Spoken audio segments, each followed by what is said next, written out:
Hello everyone, it's Sal, Stretford Post. How you all doing? And welcome to another episode of Breaking Dawn. Let me just get rid of this for you real quickly. There we go. Hope you're all doing well. Thank you so much, guys, for dropping in on this Thursday morning, guys. Really appreciate you all. Thank you, guys. Hopefully I am nice and clear and there's no lagging today. Of course, guys, I had to get that sorted out, of course, but I hope everyone's doing well. But first of all, let me just say good morning to the legend that is Fergie71. Thank you so much for your generosity in giving five memberships out. Thank you so much, my friend. I really appreciate that. Really kind of you. And thank you for supporting the channel, guys. Don't forget to support the channel. Like Red Fred 55 has done. I think you're Fergie 71. I'm not sure, but you're Red Fred 55 anyway. Sorry, I have to read the handles. YouTube have changed their policy. You can't write down any random name now. You have to go by your handle for some reason to stop spam and all that. But thank you so much, Red Fred 55. Really appreciate you, my friend. Appreciate you for your support and generosity, of course. Absolutely. Let me just get this thing sorted out because that's not my thing. There we go. That's my thing. Absolutely. There we go. Okay, guys.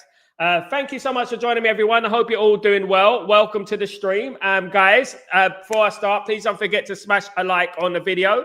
And also don't forget to subscribe to the channel if you're new.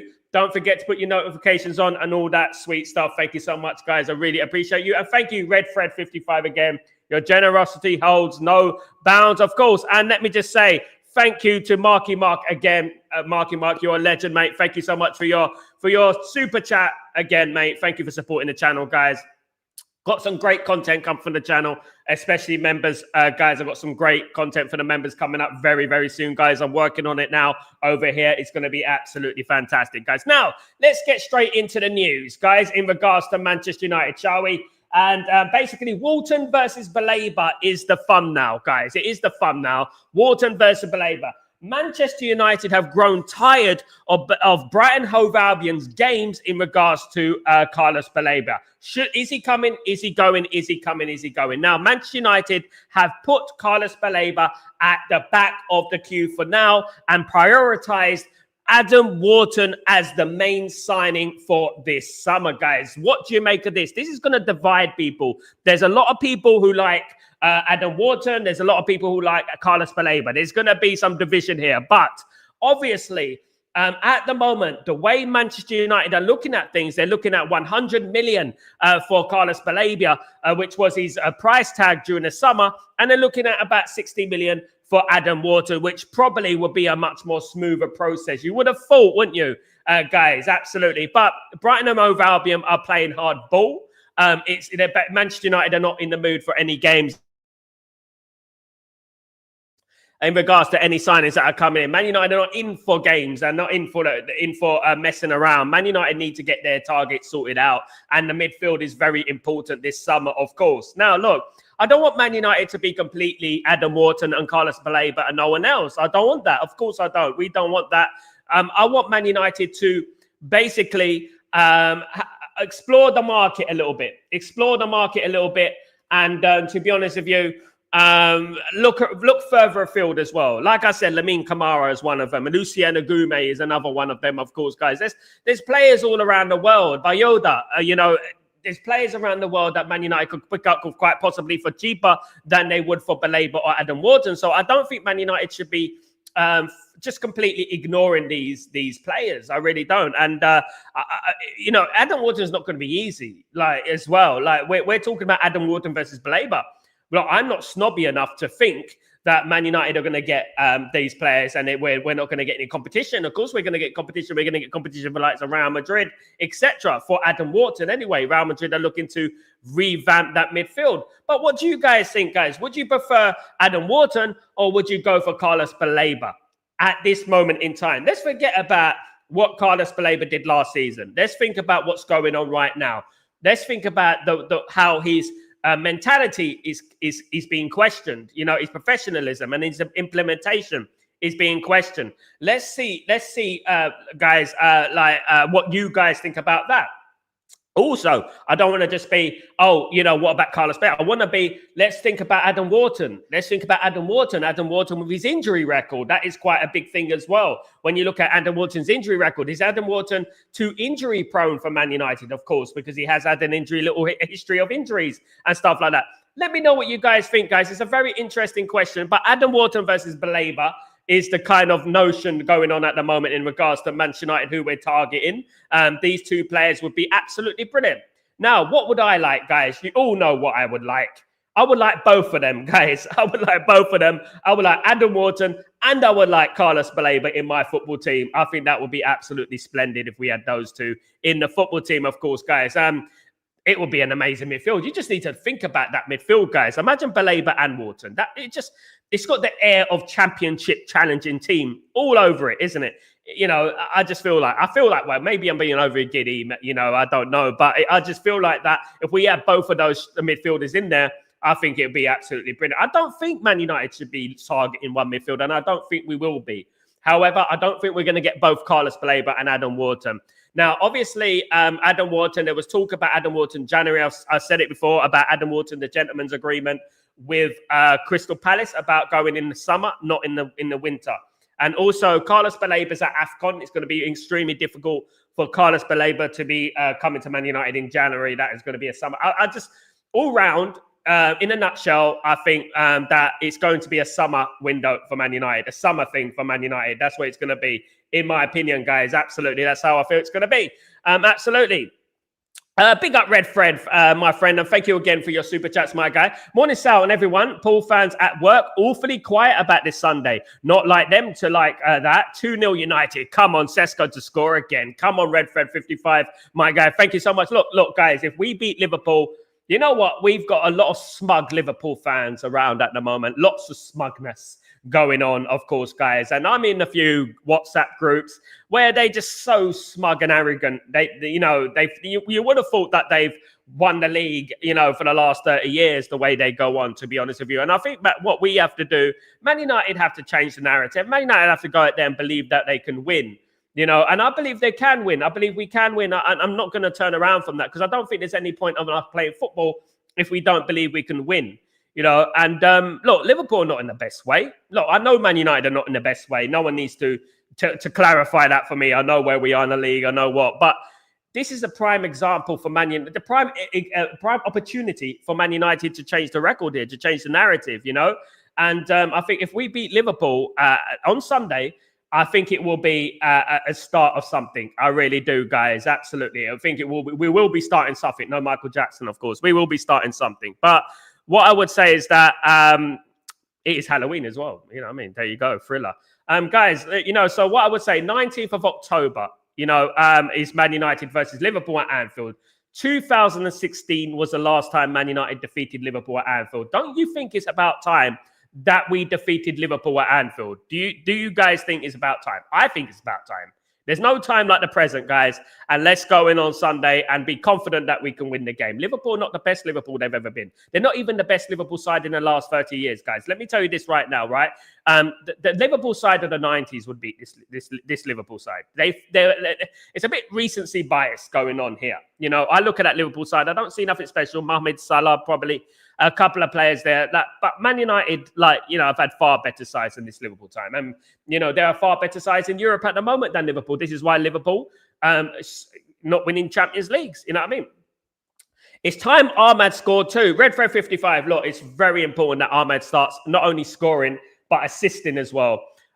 He does need to assist. He does need to start scoring and assisting because that's what I want my wingers to do. I want my wingers to assist. I want my wingers to create. I want my wingers to score goals. I think Ahmad needs to do this. He really does. And start doing this like Beckham used to do on the right, of course. At the moment, I see a lot of cutting in. I see a lot of cutting in and I see a lot of selfishness going on, of course. Absolutely. And I think that hopefully he will improve his game. He's still young. Hopefully he'll improve his game and he'll get more assists and goals, of course. Absolutely. Thank you so much, Red Fred. You absolute legend, of course. Big up yourself. Big good morning, Saviour. I hope you're doing well. I hope you're well, my friend. Good morning, Sal. Sir, Baleba versus Wharton. I can go for Wharton.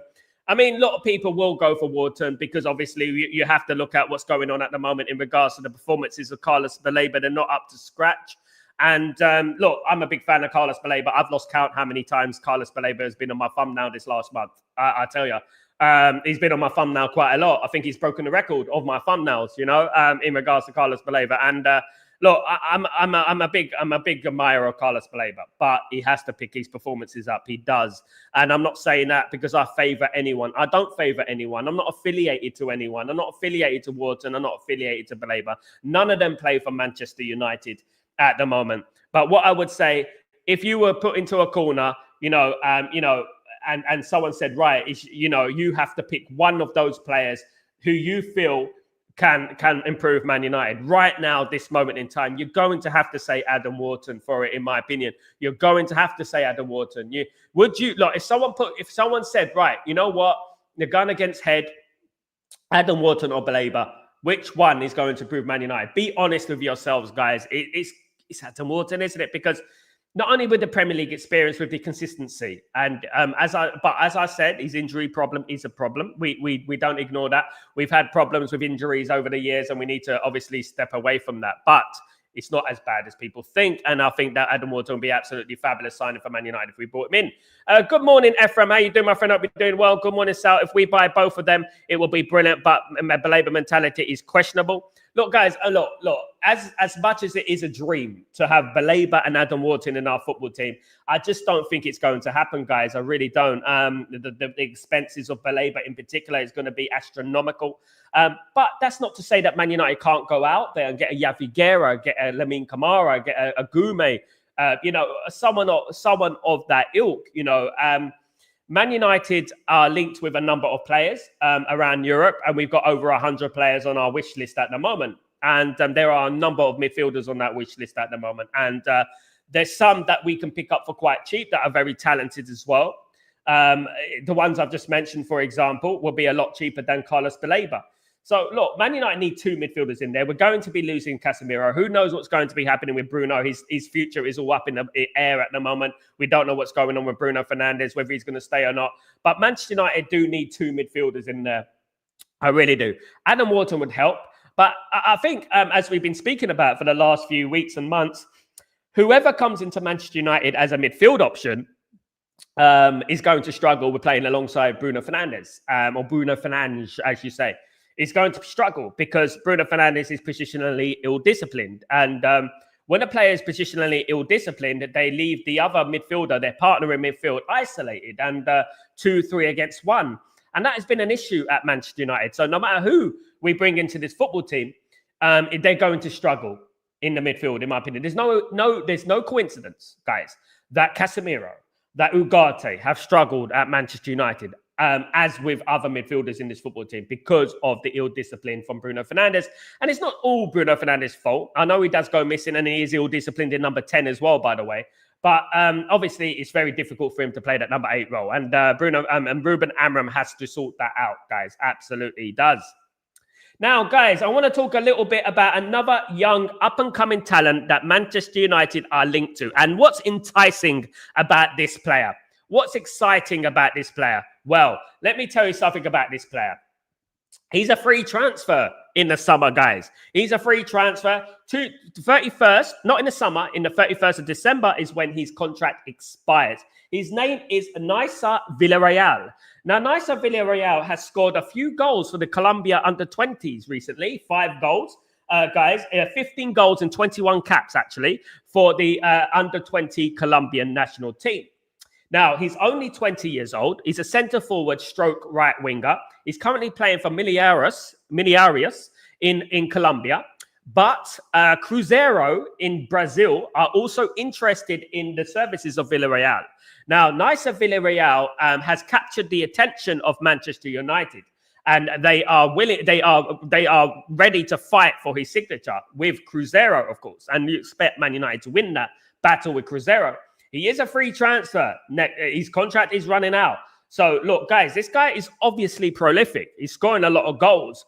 But what do we do, guys? We've got Benjamin Sesko. But we've only got Benjamin Sesko. This is the thing. I do believe that Rasmus Højlund will be going to Napoli at the end of the season. I think that. And I think Man United need to buy another striker. They do. But I don't want us to forget about Musa. I don't want us to forget about Obi Martin. Of course I don't. But this player is incredibly talented. Can also play in the right wing. So obviously he can play in that system and stuff. And, you know, a front three, for example. But yes, Nicer Villarreal is the guy that Manchester United are chasing. Colombia under 21, soon to be Colombia international, of course. Milagros in Brazil, in Colombia, he's playing for at the moment. Cruzeiro of Brazil are vying for his signature as well. So Manchester United are very, very interested in this player and have been scouting this player, of course, as well, guys. Another transfer that's heating up at the moment is Alexander Pavlovic. Alexander Pavlovic, of course, a 21-year-old who plays for Bayern Munich at the moment, German international, has been hot on the radar of Manchester United over these last few weeks. And many respectable people have been speaking about this transfer. This is an interesting one because this adds a little bit more experience into the ranks, of course, guys. Absolutely. And already a German international at age 10 to age of 21, 7 caps for Germany. And look, I like this player, and I think Man United do need. This is what we're talking about, guys. This is exactly what I'm talking about. We're talking about BALEBA and Adam Wharton when there's the likes of Pavlovic available as well. Obviously, Lucien Agume and Lamine Camara. I know I've mentioned so many, but Pavlovic, a player like that, Alexander Pavlovic, currently at Bayern Munich, would obviously improve Man United if he came into that midfield. Of course he would. And this has been circulating over this last couple of weeks. I remember I mentioned him about a month ago, wasn't it? I mentioned him on the channel about a month ago, and that, we were brushing it off like, Pavlovic and stuff like that. No, he's a very good player. And I wouldn't mind him in either in the football team, of course. I won't break the bank, but it will cost quite a bit, 60 million as well, like Adam Wharton would cost. But this just represents contingency plans at Man United. Man United have a contingency plan in regards to transfers that are going to come in, of course, guys. Absolutely. Good morning, Saviour. How you doing, my friend? I'll be doing well. Good morning, BALEBA versus Wharton. I'll go for Wharton. Big up Ephraim. Big up BALEBA. Not big up BALEBA. I wish he was in the house. Big up Saviour. Good morning, Sal. If we buy both of them, it will be a brilliant, but BALEBA mentality is questionable. Absolutely, Ephraim. Sal, it's sad news. The new generation stadium gets green light.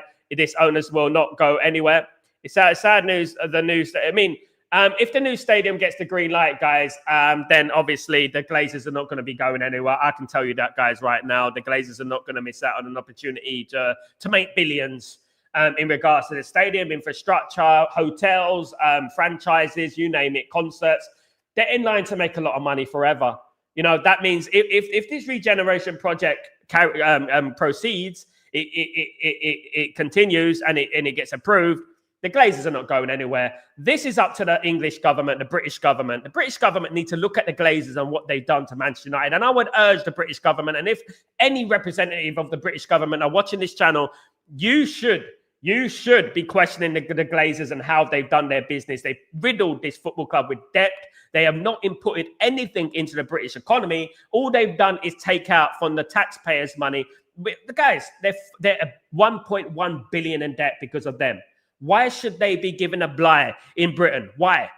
When the thing was happening with Ukraine and everything like that, Abramovich was moved from his post at Chelsea, wasn't he?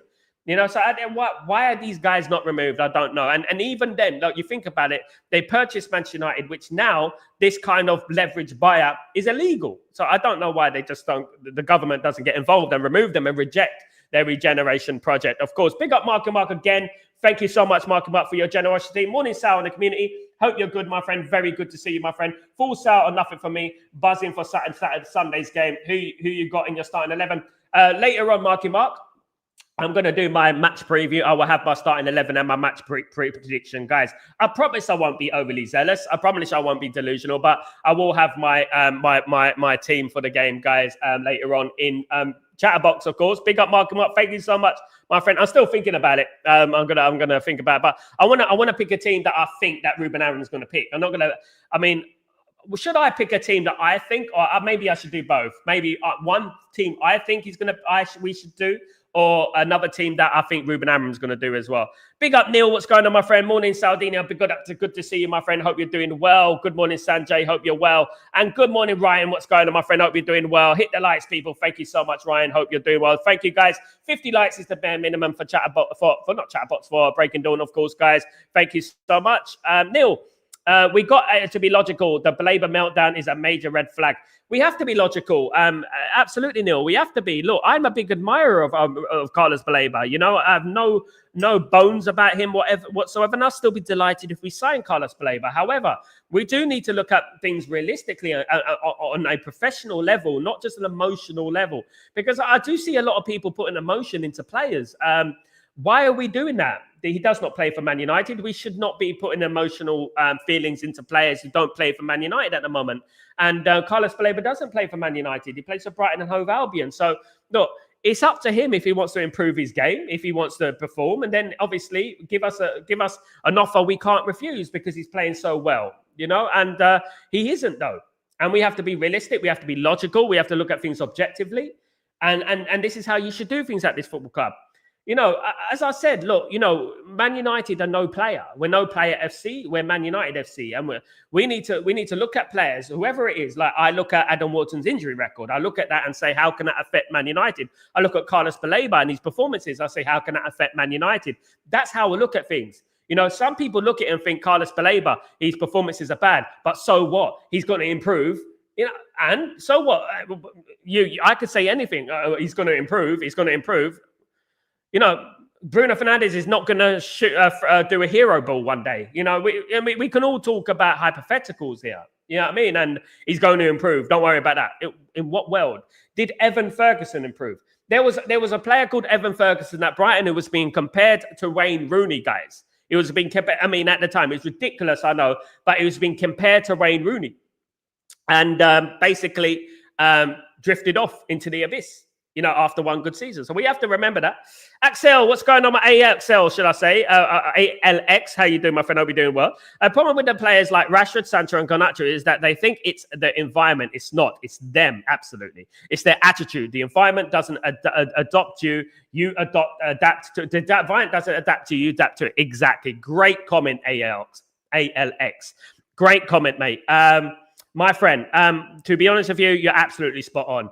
These players, it's called the blame game, isn't it? Blame everything but yourself. I don't think that great players, they perform wherever they are. Now, I would bring into the situation, for example, if you think about the Bulgarian team of the 1990s. Let me give you an example, right? They didn't really have a fantastic team, the Bulgarian national team back in the 1990s. But they had a couple of players there like Stoichkov. For example, Lechkov, Stoichkov, who used to play for the Bulgarian national team. Stoichkov played for Barcelona, as we know. Look at the difference they made in that team. You know, great players make differences. They don't blame. They look at themselves and they make sure that their game's up to scratch before they start blaming everyone else, because that's exactly what it is. That's what they're doing, and that's what Rashford is doing. He doesn't want to take any accountability. Not once has Marcus Rashford come out and said, you know what, my performances have been bad. You know, it's my fault. I should perform better. Not once. Name me one time Marcus Rashford has come out and said, my performances need to be better. I haven't performed up to the level that I have, and I have to blame myself for that. It's the club's fault. It's the manager's fault. Inconsistency, training, going home in the dark. This is the problem at Manchester United. He represents everything that has been wrong with Manchester United over the last few years, guys. It is Marcus Rashford. He represents everything that is wrong with Manchester United, as does Garnacho, as does Anthony, as does Sancho, guys. They all represent what has gone wrong at Man United over this last 15 years. That mentality, the spoiled, overly paid little brats who perform when they want to perform. And that is what I talk about. That's what I'm talking about, guys. You know, and Marcus Rashford blaming the environment, blaming inconsistency. There may be an element of truth to that. But look at yourself, mate.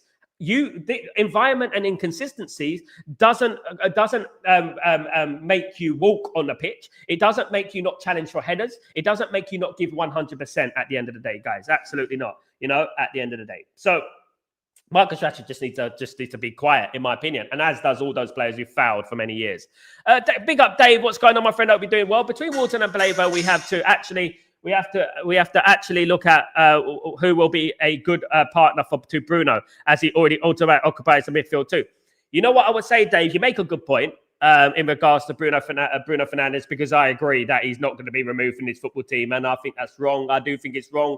I think Bruno, we need to look at things like critically. And I think Bruno is a problem in this football team. I really do. I think any midfielder that comes into this football team will struggle.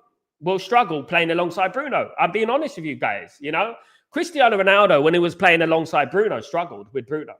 A lot of players struggle with Bruno in that team because Bruno is a kamikaze player. He will go all around the pitch. He won't occupy one position. His heat map is everywhere. Some people look at the heat map, right?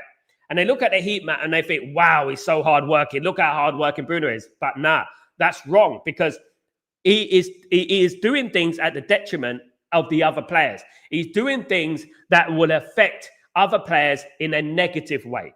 You know what I mean? That's what I would say. So if you're all over the pitch, you know what I mean? You know, how can you possibly, help your midfield partner? You know what I mean? And he does the same in number 10 as well. When he's number 10, he ends up at the left wing back, right? How can he affect things in an attacking way? We have to look at that. And I don't know why people and players in our football team are exempt from criticism. I don't know why they're exempt from any form of a constructive analysis. I don't know why, you know. Good morning, fan. How you doing, my friend? Hope you're doing well. Good to see you again, of course. Ephraim, Sal, do you take Joe Bellingham if we do not get another midfielder in January? Look, people made a good point. Someone made a good point on my comments today, guys, about players being run by their families. Joby Bellingham's mum and dad are extremely disgruntled at the fact that Joby Bellingham has not been playing first-team football for Manchester United. For Dortmund, sorry. Now, Joby Bellingham's parents have approached Dortmund in regards to his game time, saying that, he should be getting more game time. Now, as we know, Joby Bellingham was linked with Manchester United before he left Sunderland, of course, guys. Joby Bellingham was linked with Manchester United, and we were talking about him before we ended up going to Borussia Dortmund. Now, Joby Bellingham has not impressed to the level that he should be at Dortmund. He has got a lot of competition in that team as well, respectively. There's a lot of good players playing for Dortmund at the moment, and he hasn't quite broke into the team like his brother Jude has. Now, we have to look at things, again, in objective kind of a way, which means we have to look at things like, why is his parents getting involved in his game time? I understand that they're disgruntled and that they're annoyed that their son is not getting game time. Now, we've had this with Rabiot, with his mum, of course, and his mum dictates his every move, guys, absolutely. And we don't want a player coming in and demanding first-team football. We have to be honest, guys. We don't want a player coming in and saying, I play for Man United in the midfield, I should play every single game regardless of what I'm doing. Well, good luck, because you won't get ahead of Bruno in this team because he's not going to be removed anyway. Now, look, I like Joby Bellingham, but this is a red flag. It is a red flag, and we have to look at this in a way that, you know what, is his parents going to be getting involved in every single move he does at Manchester United, is it? You know, and we can't afford to be doing that, you know, at the end of the day. Absolutely. How about a GoFundMe by the Glazers and Ineos? We're not going to make billions, mate. Never. Someone probably run away with the money, knowing our fan base. Some of them are just, no, we're not united as a fan base, mate. Wharton or BALEBA, we should also sign Anderson. Wharton or BALEBA, we should also, Saviour, we're not going to sign 3 midfielders. Absolutely not. It's not going to happen. We'll have one or the other.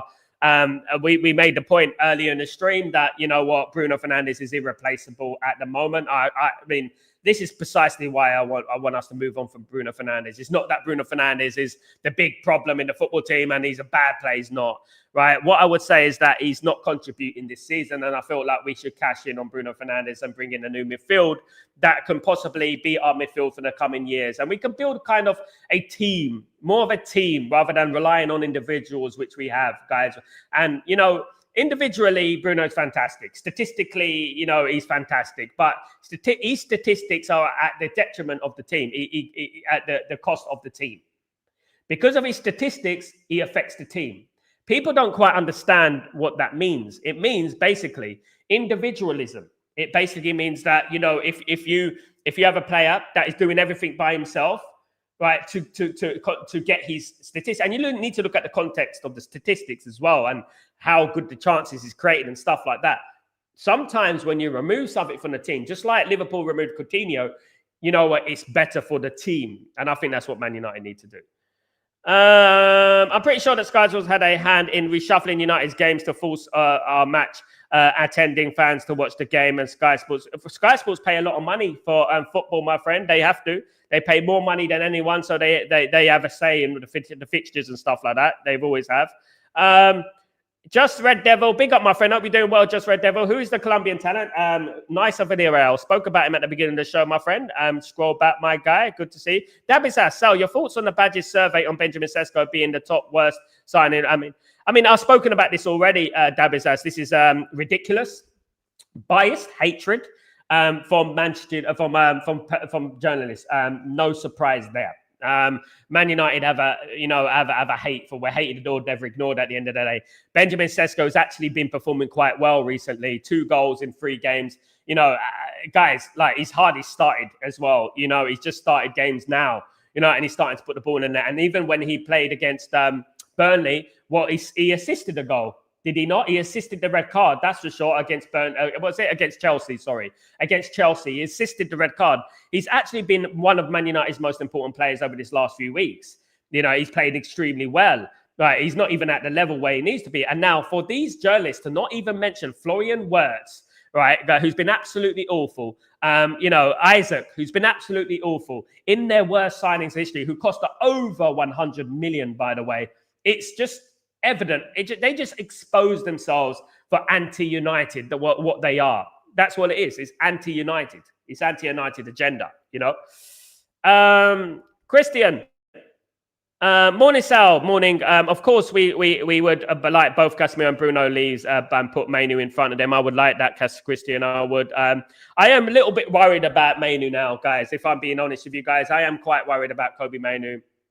Kobbie Mainoo wants the World Cup position. He's been out of the England squad for the last 2 games now, and now you're getting Elliot Anderson and even Jordan Henderson's ahead of him. It's ridiculous. And I feel like it's a shame because Kobbie Mainoo offers something that not many people can offer. He offers a technical ability that control games. You know what I mean? And I just feel like, Bruno Fernandes is stifling Mainoo. I think that in that midfield position, and I think that Bruno Fernandes needs to leave. I do. And I like Bruno Fernandes, as people know. I worked with his brother and stuff like that. Do you know what I mean? And I just feel like it's time that we cashed in on him. Sir Alex Ferguson would have by now. Sal, it's mad after the next international break from 4 Premier League games. 3 of them are on a Monday. It's mad. We got another international break, guys, in November. It's ridiculous, isn't it? I don't know where all these internationals are coming from. Of course, England have already qualified for the World Cup. I know it's ridiculous. I mean, this should be done in the summer, but it is what it is, of course. Big up, Leeson. What's going on, my friend? How are you? Good to see you. Is it true green light for the new stadium? I don't know. But if we have got the green light for the new stadium, and then the Glazers are going to be here for a while. And this is exactly what it is. And the government are not on our side. They're not going to be on our side in regards to the Glazers. That means that the Glazers and Ineos are not going anywhere. That new stadium is the key to the Glazers staying. It is the key. And I don't see why the Glazers would sell up, not least for 5 billion, if they're going to get this regeneration project approval. And this vanity project, this arrogant, egotistical new stadium, which it is, guys. And listen, guys, anyone who's advocate for the new stadium is not a Manchester United fan, because they don't understand what Old Trafford is. There's no reason why Manchester United can't spend a little bit more and fix Old Trafford. There's not a reason. The only reason that they don't want to fix Old Trafford is because they want to make more money. They want to make it into a concert tent, a salad bowl, whatever they want to do to the stadium.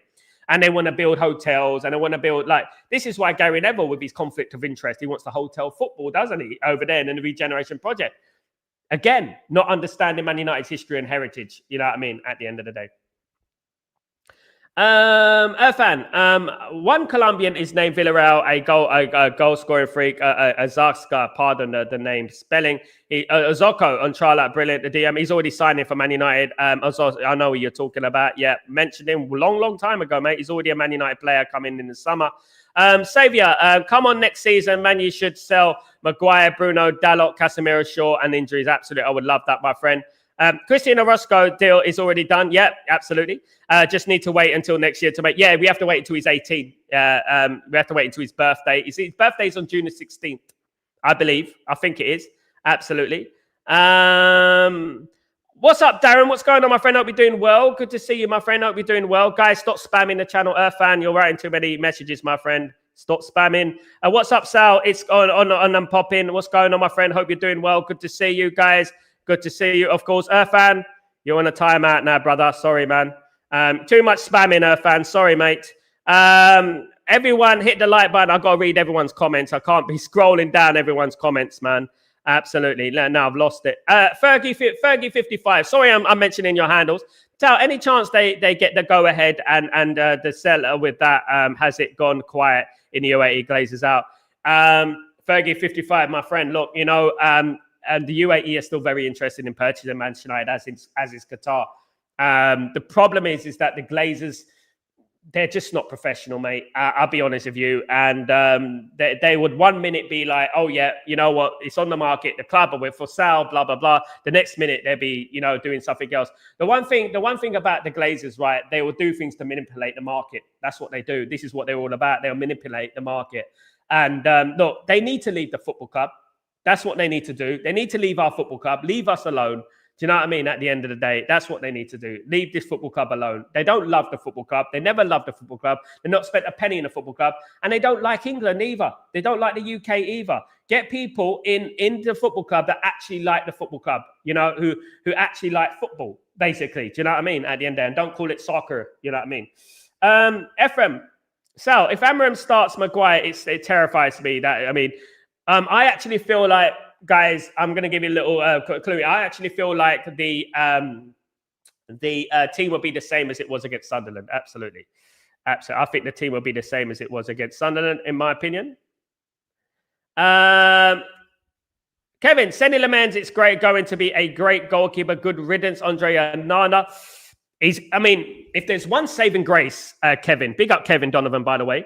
If there's one saving grace in regards to Manchester United now, it's Senny Lamans. Senny Lamans fills me with confidence and ease. You know what I mean? He fills me with ease. It fills me with calmness. Do you know what I mean? At the end of the day. And I can't wait. Greetings from Bulgaria. Big up, Bulgaria. Big up yourselves. Hope you're doing well. Just mentioned Bulgaria. What a coincidence, guys. Big up, Georgie. Hope you're doing well. Good to see you, my friend. Hope you're doing well. Welcome to Stretford Post, of course. Big up, Bulgaria. I was just talking about the Bulgaria team of the 90s. I was talking about Stoichkov and Nechkov and players like that. And lo and behold, we have a guy from Bulgaria coming to the channel. Good to see you, my friend. Welcome to Stretford Post, of course. Matt, Dave, we don't know if we will qualify for Europe, even though Amorim amortization, we still don't know what budget we currently have that will make it possible to have a good January and some. Let me say something, Dave. The Ineos have money, right? There's a reason that Jim Ratcliffe was going to purchase Chelsea for $5 billion. Where's that money gone? Right, 55 million plus 5. We were going to buy. Even though it was even though the offer was low, we were going to purchase Carlos Baleba. We bid for Carlos Baleba for 55 plus 5. Where's that money gone? I know some of it's gone towards Senny Lamens, but we still got some money left. And I think that Ineos have got more money than they make out. Billionaires will always give the impression that they're broke. That is a technique that billionaires do. It's basically a manipulation tactic to give you the illusion that they have no money. You know, so basically what the billionaires would do, they would go to an extent, right? For example, like I said, a billionaire would burn down this whole city to rule over the ashes. That is exactly what happens. That happens in politics and everything. They would burn down the whole city to rule over the ashes, guys. And some of the biggest tragedies in the world that has been the case, insurance and stuff like that. Right. So what I would say is that in regards to the Glazers, like all the sackings and all the unemployments that happened at Man United, were basically there to give an illusion that they are broke. You know, that's what it was. And they can't spend money because we're broke. And they used the narrative, oh, you know what? We're going to be bankrupt by Christmas. That was the ridiculous narrative that threw out there. And the sheep followed it, of course. You know, but they're not. Right, they just don't want to spend money. They don't want to spend more of their own money. People talk about Carrington. Carrington was a deal which was done during the takeover process. The Glazers would only sell the 27% if Ineos paid for the Carrington regeneration. And that is what it is. Watch them spend their own money. They won't spend their own money. Jim Ratcliffe won't spend his own money. He won't even put any money towards the debt. He won't. And the Glazers won't either. So at the end of the day, look, you know, what we know is that this Mank born and bred fan who his life is a lie. And what we know is the Sheikh Jassim Hamid doesn't exist was a lie. What we know is that 2026 they're going to buy the club was a lie. Just remember this, guys. And remember when they just remember when they said we're broke by Christmas, it was a lie. But they got no money, is a lie. And we can keep going on and on about them at the moment. And I don't trust them at all. And we got money. We got a lot of money. We got money to rebuild this team, but they don't want to do it. And sad, isn't it? GK, we should bring experienced centre midfielder, young creative centre midfield. Big up to GK. Marky Mark, everyone hit the likes and subscribe button. Thank you so much, Marky Mark. Thank you so much, my friend. Really appreciate you guys. Dave, if Bruno leaves, I actually see us getting 2 midfielders, but if he stays, we'll only get one that will replace Casemiro. I can't see Bruno leaving. As much as people are talking about Bruno leaving, I just can't see him leaving the football club. I can't. As much as I think we should cash in on him, I just can't see him. I can actually see him retiring at Man United. Guys, I hope I'm wrong. I mean, look, I have nothing against him personally, but I can actually see him retiring at Man United, to be honest with you. I really can. Absolutely. Any news about Dabo, please? Will he sign for us? Dabo's still on Man United's radar. Dabo's still being trialled at Manchester United, of course. Don't be surprised if Man United sign him. Guys, don't decide. Still on Man United's radar, but the window's closed at the moment, so Man United not going to do anything. Don't be surprised, guys. We're going to have all these expectations for January, right? We're going to have all these expectations, but we're going to end up signing a Dabo or something like that in January, a young player. Do you know what I mean? Or maybe a Nathan Villarreal or something like that. Do you know what I mean? In principle or something, because he's free transfer in the summer. One player that Man United are interested in that's gone under the radar a little bit is Kone. Not the Kone that currently plays for Man United, of course not, but the Kone who plays for Roma. He is a generational midfielder, CDM, centre midfielder who plays at Roma, and Manchester United are heavily interested in him too. Haven't mentioned him much on the show. It's gone a little bit quiet, but it isn't the transfer window. So, these players are on Man United's list, and we will reapproach deals for players such of that ilk in the summer. Of course, guys. But Kone is a player that I'm very interested in. I like very much. I'm a big admirer of Kone of Roma. Come on leaps and bounds. And I think he'll be an absolutely fabulous signing for Man United if we manage to do it. And this is what we're talking about, contingency plans. Contingency plans are important at Man United because we look, there's a lot of talk. I know there's a lot of talk about Adam Wharton. There's a lot of talk about Carlos BALEBA, etc. You know what I mean? But we need to remember that there are more than two players in the whole world. You know what I mean? There are players out there who Man United could sign for, which could possibly be cheaper and just as effective. You know what I mean? If Man United sign a Adam Wharton, get a Kone, something like that from Roma, wouldn't be bad, would it? At the end of the day, absolutely. Big up, Leeson. Morning, bro. How you doing, Daryl? Good to see the legend back in the house. Hope you're doing well. Good to see you. Just hope we beat Liverpool. Got a brilliant goalkeeper now, so they will have a problem scoring this time round. I really hope so, my friend. Look, the one thing about a goalkeeper, and I was raised on Peter Schmeichel, of course, and the value of a goalkeeper is so underestimated. If you've got a goalkeeper that extracts calmness and peace, assertiveness into the back line, you know what? You're going to be calm in the back line. I would even say, guys, David De Gea was a great goalkeeper, but David De Gea didn't give the element of calmness in the back. He didn't. He was erratic sometimes. He didn't give calmness at the back. Calmness is the likes of Courtois, Van der Sar, those type of goalkeepers, element calmness. And I think those are the best goalkeepers for me, in my opinion. They give you that element of, we're safe at the back. He's going to come for the ball. He's going to do his job, and he's going to do it well.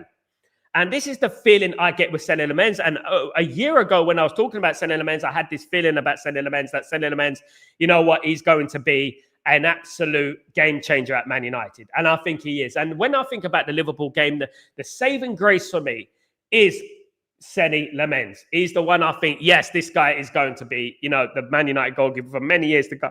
And I told people in the stream, guys, I did say it. I don't want to sound smug, but I did say, guys, he's going to be that guy to insert calmness into our back line. And thus our team as well. Big up, Peter. What's going on, my friend? Good to see you, my friend. Good to see you. Good morning. Hope you're well. Sal, don't be surprised if we go big on midfield because we never thought we'd get Cunha and Buemo. Let's just hope we can get two. Big up, my friend Darren. Hope you're doing well, Darren Polson. Good to see you again. Guys, again, apologies for reading out the handles. YouTube, I've got a new policy to stop spamming. So it's just the way it is, guys. Absolutely. Big up, Darren. In regards to the midfield, it's Man United have not fixed their midfield. The last midfielder I actually feel that was decent for Man United was probably Ander Herrera. It was probably the only one I would say, yeah, he's a decent midfielder.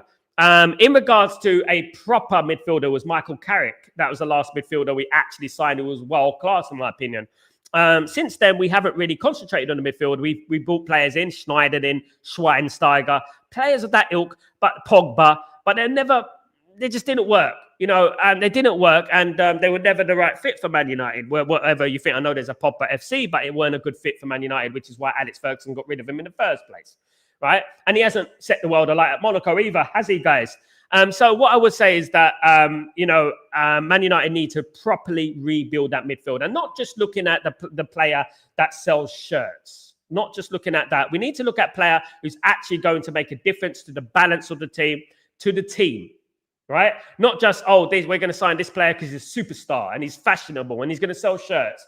We need to look at a player that is going to make a difference. And the guys, I said it, Adam Wharton is one of those guys that will make a difference at Man United in that midfield. I really do think that, absolutely. Peter, I see Man United defeating Liverpool with a 4-0 win. Wow, Peter.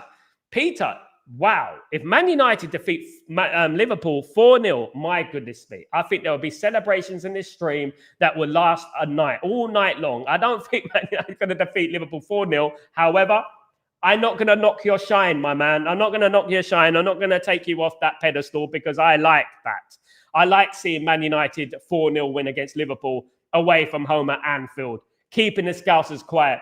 You know what I really want, guys? You know what will make me happy more than anything? A 7-0 win at Anfield. You know, so, imagine that, guys. We get our revenge one day. You never know in football. One day we may get our revenge, whether that's Old Trafford, whether that is at Anfield. We may one day get our revenge, but we should be looking at that. Just like when we play Man City, we should be looking at the 6-1 as well. We need to look at that. These things should irritate Man United players.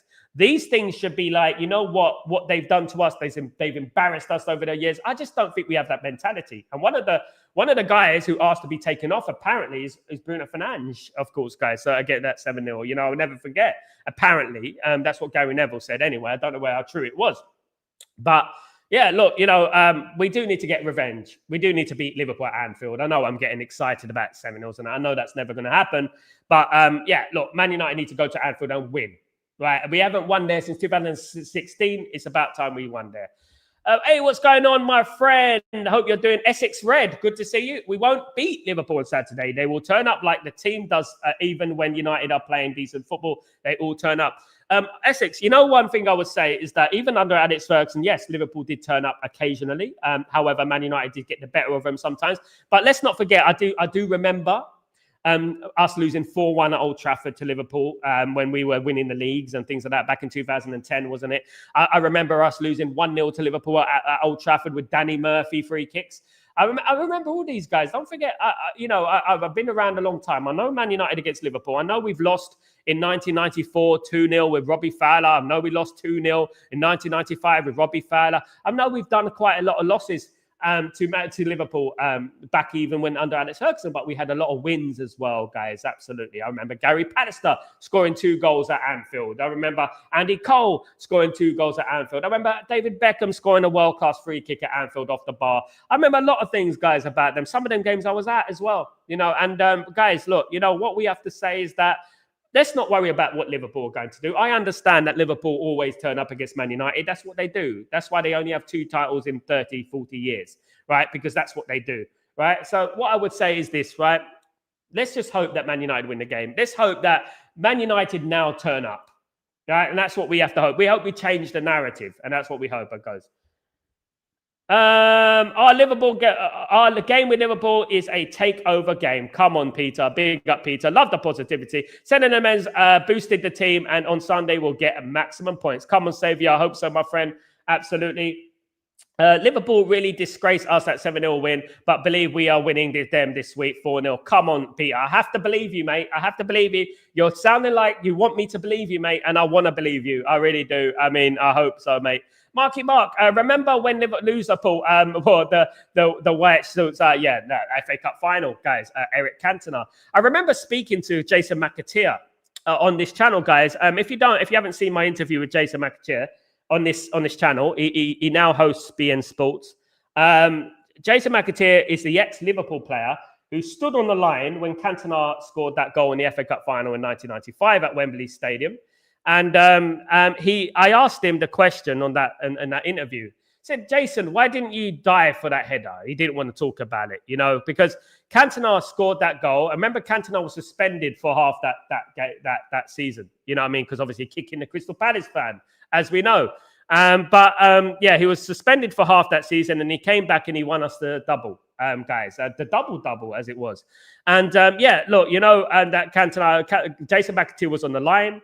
Jason McAteer did wear a white suit too, with a red flower. And that was, when I saw that suit, and Man United came on that day, they came on in 1995, they came in that stadium with proper professional Manchester United black suits, what we've worn since the 50s, guys, and beyond. And, when I saw that Liverpool kit, not Liverpool kit, but Liverpool suit, I thought we won this game. This game is ours. By hook or by crook, we're going to win this game. It was a very poor FA Cup final, let's be honest, though, wasn't it? It was horrible. Kevin, I think we need a 7-up if we beat them 7-0. If we beat Liverpool 7-0, all my stream will be based around 7-up. That's what it will be. It will be everything. It will be green and white everywhere, all around there and stuff like. Maybe it's written in the stars, green, with the Glazers out movement and stuff. Newton Heath and stuff like that, of course. Big up, Kevin. Darren. It's like Madrid and Barca. Madrid maybe never get their 5-0, but they dominated the Champions League and the league for a long time. With United and Liverpool, would you want a 7-0 or for us to dominate? You know what I want, Darren? I want Man United to dominate football. I mean, over the years, we've lost the one-off game. Of course we have. We lost 6-3 to Southampton. We lost 5-0 to Newcastle. We lost 4-1 to Tottenham. We've lost loads of games in the past. I don't really care, and I don't think Sir Alex Ferguson cared anyway. However, there's a line you don't cross as Man United, right? There's a line you don't cross. When you're playing your bitter rivals, you don't lose 7-0. You don't lose 7-0. You can lose your games. You can lose 1-0, 2-0, 3-0, 4-0 maybe. But you don't lose 7. You don't go over the top, guys. And that they put this club literally in disrepute. I mean, they actually were an insult. None of those players. And this is the thing, guys. This is the thing about these players. Why I don't trust a lot of these players. Why I don't trust these captains. It's precisely because of moments like that. They knew what was going on at that time. They knew what they were doing, It's not like they didn't. Big up, Talk of the Devil. How you doing, my friend? Hope you're doing well. Good to see you, my friend. Good to see you again in the stream. Good to see you, my guys. And guys, look, you know what? One thing is guys, I'm going to be doing my match preview later on Chatterbox, of course. Don't forget to join me for that. But what I would say is this, guys.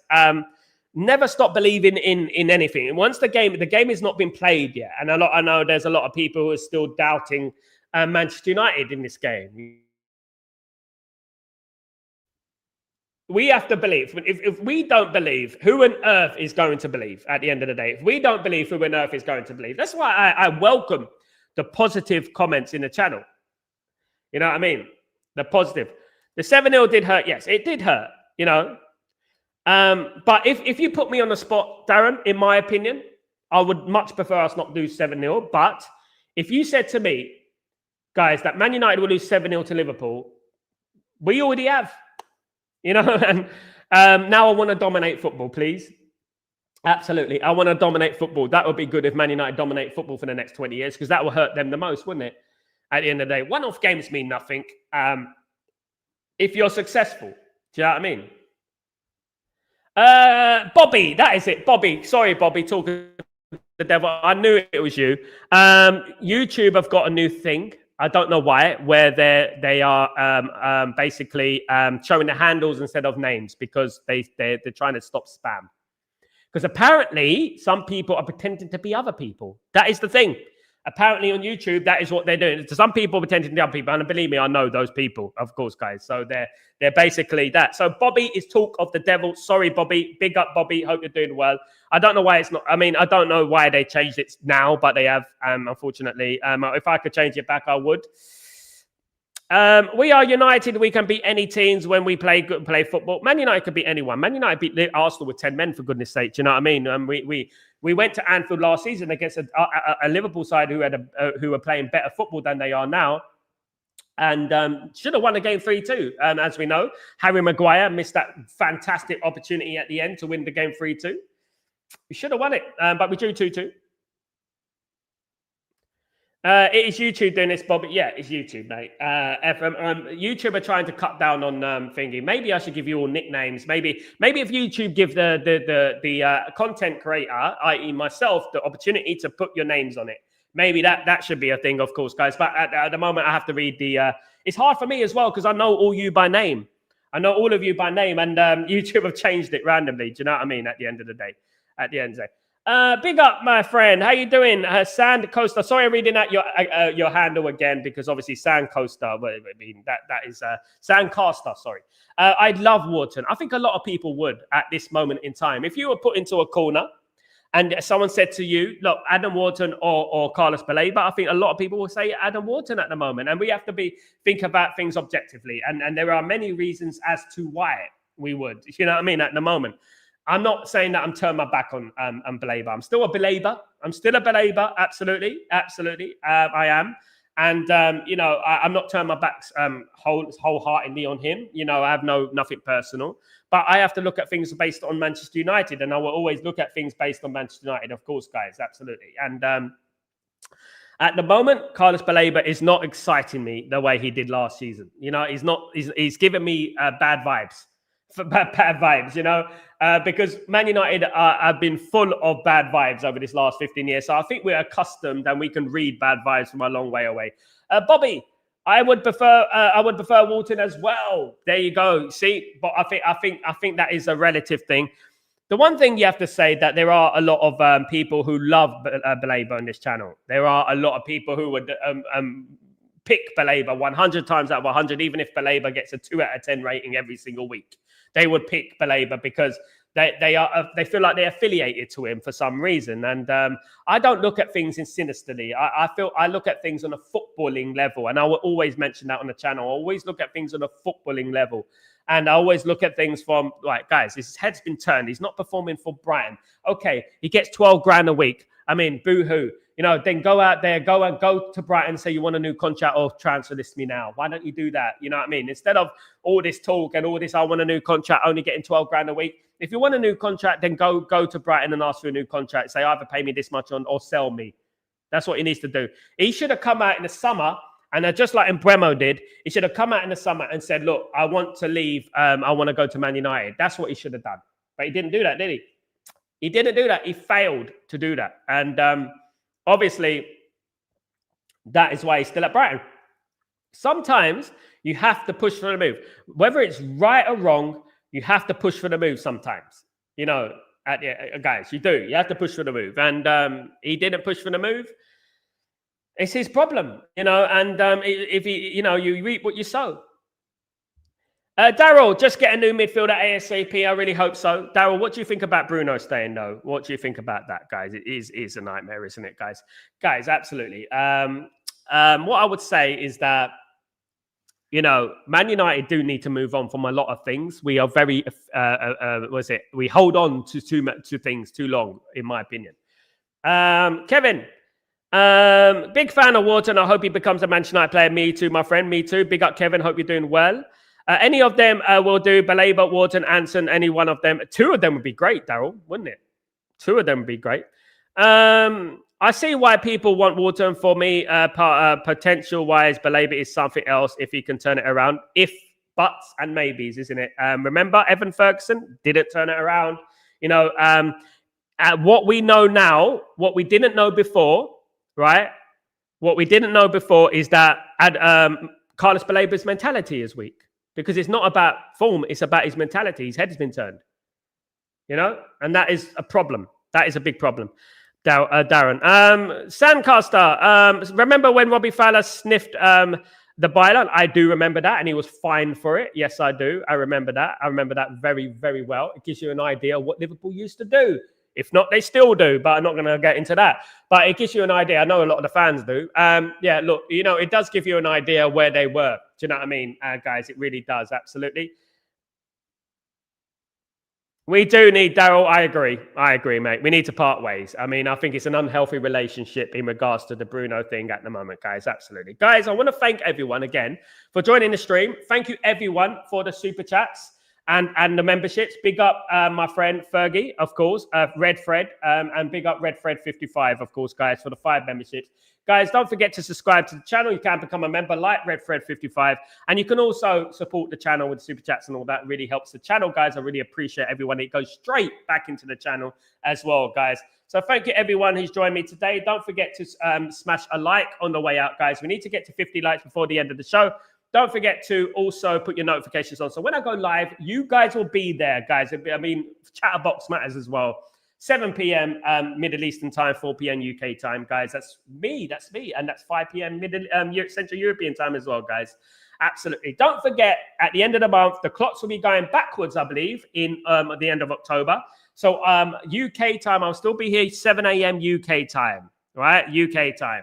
But obviously, some places don't change, so it will be like an hour forward. So I'll be going 11 my time rather than 10 my time. So it'll be 4 hours for me, guys. So don't forget about that. Guys, I really appreciate you. You're all absolute legends. Please don't forget to subscribe, smash a like, subscribe to the channel, all that sweet stuff. I'm Sal Warner. This is Breaking Dawn. Big up you all, and I'll see you later on. Peace.